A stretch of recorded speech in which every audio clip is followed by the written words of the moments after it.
Welcome back. Pleased to have Montreal Mayor Valérie Plante on the line this afternoon to give us some of her time. Mayor, thank you so much for being with us. It's my pleasure. Got a lot of things to talk about this week. There's a lot of news going on. I saw the press release the city put out today talking about downtown Montreal. You say 6 times as many commercial openings as closures since spring. Now, I happened to see you on CNN last Friday talking about the Hawaii wildfires. I'm like, oh my God, it's Valérie Plante. But then in the midst of that interview, you said this. We've decided in Montreal to make business streets, big business streets, pedestrians. And at first, for example, businesses were like, we're going to lose money. It's not going to be interesting. Turns out they're making more money than ever. Oh, now, as soon as I heard more money than ever, I thought to myself, wait a sec, that can't be. So I went and looked. The Montreal Economic Institute said the current vacancy rate on St. Catherine is higher now at 22% than it was pre-pandemic when it was only 16%. So what's going on? Are businesses booming or not? No, actually, it's interesting because the numbers that we actually have and that we shared during this press conference on how the summer has been going in downtown Montreal is that there is a significant drop in the commercial vacancy rate on St. Catherine. So it was 24% in 2021, and now it's 16%. So it's pretty good. And we know that there's 6 times more businesses that have opened than closed since spring on St. Catherine. So to me, this is good news. I mean, and there's challenges, of course, and there's still a lot of work to be done, but it's good news. You also heard we had merchants, I think we did the story last week, complaining about the fact now that the next stage in redoing St. Catherine Street is up and it's closing up a pretty significant area of downtown, saying that the city and the $5,000 or $10,000, whatever money you're giving to them is simply not enough. It's a drop in the bucket for them because they know business is going to go down because people won't have the same access. Is there a consideration to give them more money? I mean, it's always something that we'll look into, but I think it's important to remember that before we took office, I mean, there was renovation and construction and there was nothing being given to businesses. And because we care and because we think it's important for them, I mean, it's a lot of mom and pop shops as well. We decided to put a program together. But I do have to say that based, again, with the numbers we shared earlier this week on the piece of St. Catherine that was redone, now there is a pedestrian traffic raise of 126%, which brings a lot of people to shop. So I'm not minimizing the negative impact during the construction, but I do have to say that it pays off. Okay, let's talk about something else that we've been hearing a lot about from our listeners, which is the possible water tax. What? Water tax? Yeah. So you're saying no water tax imposed on residential property owners, no water meters, but potentially a tax on pools. Can you explain, Mayor? Yeah, absolutely. So it was an exercise because we wanted to be transparent. We want to share with Montrealers, what's going on, what's the finance situation, what are the challenges. Everybody talks about climate change and we need to act on it. So we're doing this exercise. It's not the first year that we ask Montrealers what they think about where we should be and how we should be spending money. So we talked about the water infrastructures. And one of the things that was discussed and we will continue to talk about is how do we raise awareness, but also is there any eco measures we can put together? And you're right to say that there's, I closed the door right away. Don't worry, there's not going to be a water meter, system. It's not going to happen for different reasons. But for example, it's true if there's other municipalities in Quebec and the province is already putting, a charge for pool owners because they use more water. So that's an example, but we're definitely not going for water meters on residential. Any idea of what that kind of additional charge might be? Because I'm imagining pool owners freaking out right now. Right.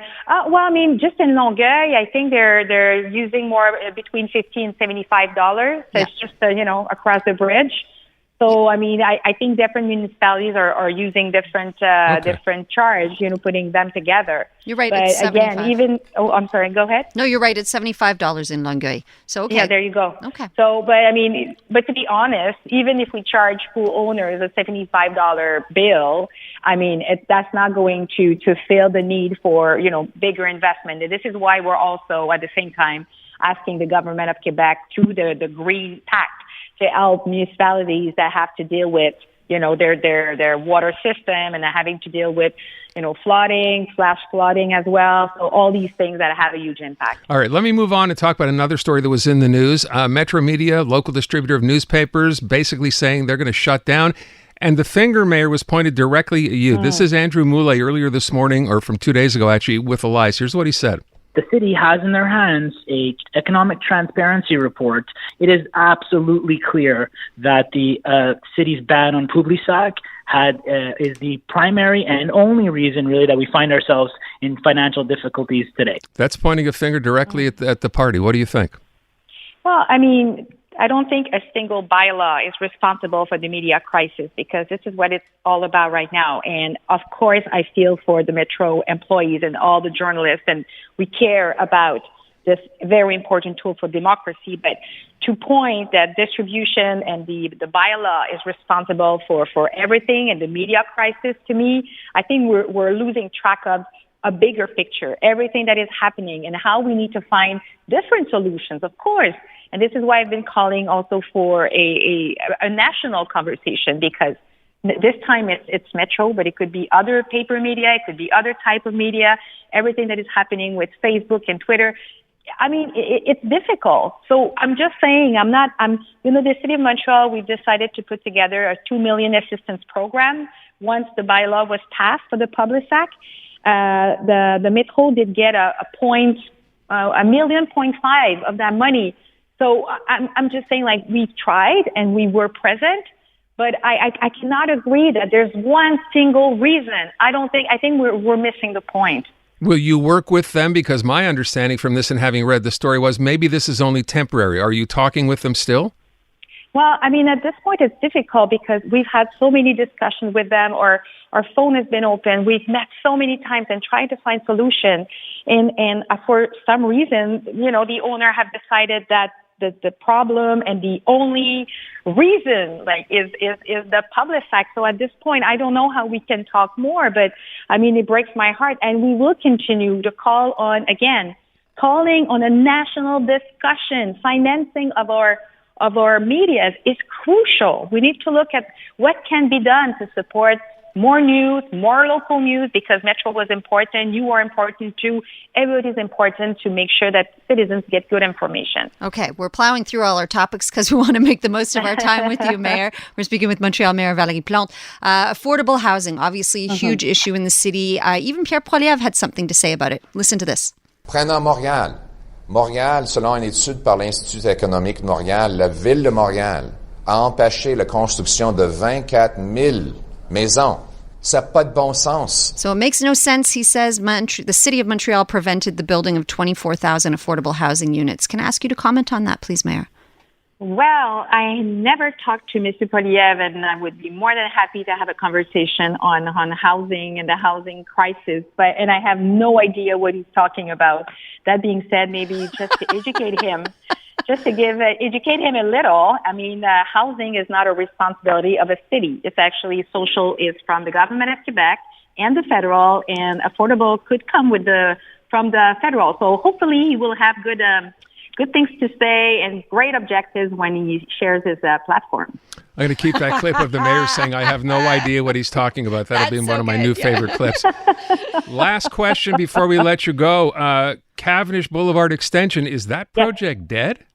No, it's not dead. I have to keep repeating, and I promise it is not dead. It is crucial for the area that we want to develop around the Hyperdrome. I mean, there has to be a boulevard. It's crucial. So I just want to assure you it's on. It will be the boulevard we promise with, a lot of public transportation, place for cars, place for pedestrians, of course. But it's definitely, it's alive. Do we have a time frame still now, so many years later, for Hippodrome? Anything? For the Hippodrome, of course, because we're working with a group of real estate and businesses, working with the government to think about the how to finance the infrastructure. And the group that we've created, kind of a task force, will be sharing their everything that came out of it, if I could say, in the next coming months. So it's very, very important, and we will use pieces and develop kind of innovative projects, not necessarily as a whole, but pieces by pieces, so we can build faster.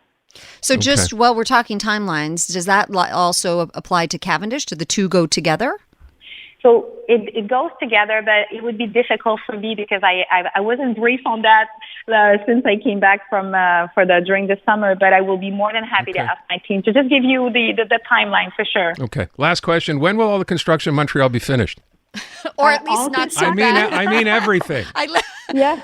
Every 2100. Oh, get out of here! When will it not be so bad? But I got to say, not to again minimize, but it was something that was shared by many people and institutions downtown Montreal that this summer was a big improvement since we did the forum on the chantier. You know, putting new expectation. It's not perfect, but we're getting good feedback, and we're not done. We're going to continue because construction is necessary. When we talk about how much of our water pipes needs to be rebuilt, for example, we need to do it, but we will continue to improve how the construction site are being controlled. Someone sent in a text saying, is there going to be a bicycle path now on Sherbrooke Street? Is that happening?